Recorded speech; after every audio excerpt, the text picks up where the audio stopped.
And welcome back to our FAQ series on the Orange and Brown Talk podcast. Dan Labbe with Mary Kay Cabot and Ashley Bastock. And we are talking about the defense. We have a whole bunch of defense questions, but we're just going to start with this most basic question as we figure out the Browns quarterback situation as all of this plays out. Is this Browns defense good enough, Mary Kay, to carry this football team? I think it is. But the most important thing that it needs to do is to get those takeaways. If it can add that to its repertoire and really be attacking and aggressive and get the ball out of there, dig it out and get those interceptions and win that turnover battle, that's when you can be a really dominant defense that wins games for you. And I think it might end up having to be that for a while. If Jacoby Brissett is starting a bunch of games instead of Deshaun Watson, they're going to need the defense to sort of carry the day, but not completely carry it, because I mean, anytime that you have a running game the way the Browns do, I mean, you're going to make some hay with your running game. So an excellent running game, an excellent defense, and a good enough quarterback can win you a bunch of football games. So I think they'll be okay in that regard. Can the Browns defense be one of the best in franchise history? I'm going to say unequivocally, yes. Absolutely, yes. I mean, you know, when you look back to certain years where the defense was really good and dominant, you look back to the Dogs when they had Hanford Dixon and Frank Minifield and those guys. You look back to when you had Clay Matthews.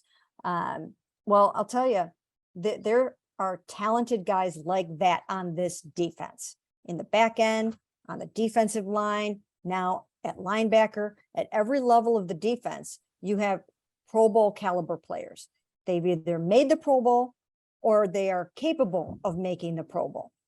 So I would say absolutely yes. And because it will be such an aggressive attacking defense, I think you're going to see just a lot of flashy big plays.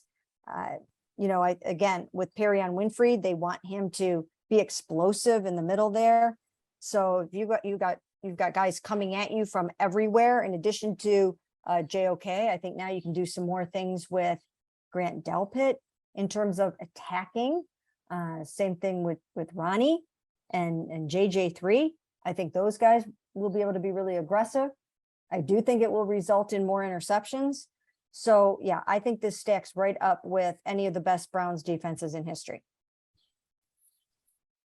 Ash, I'm trying to think like great Browns defenses, and some Browns historian is going to get mad at me, but I don't remember like when we talk about Browns history, we talk about obviously those 80s defenses, right? Mary Kay mentioned a bunch of those names, but we really talk about Jim Brown and Paul Brown and his offensive innovations and Otto Graham. And, there's certainly been great defensive players that have come through Cleveland, but there's not like a Browns defense out there that's been like historically great all time, unless I'm just completely forgetting someone.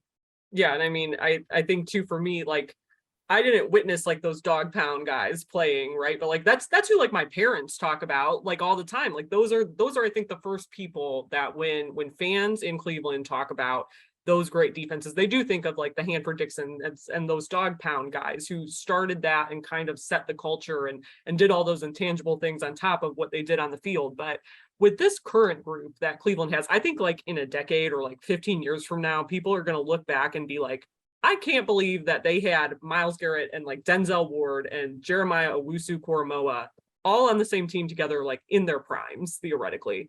And I think that's what's just so intriguing about this group for me, is it feels like they have not reached their collective ceiling yet. And they were pretty good last year in spurts. And I think they need to sustain that.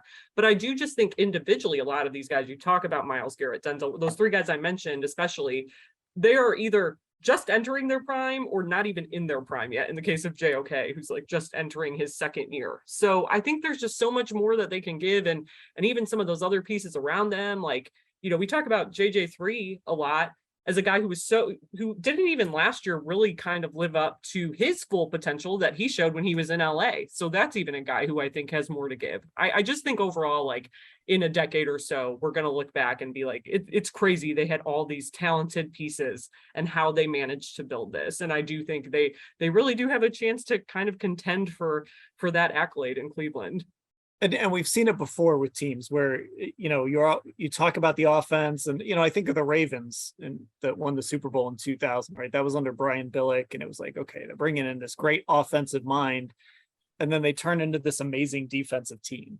And now the Browns, if they have Deshaun Watson, are going to be very good offensively. That's not going to be a problem. But this defense does have a chance to be really special. It has a chance to be a top 5 defense in the league. I don't think it's crazy to say that about this group, especially based on what we saw at the end of last year.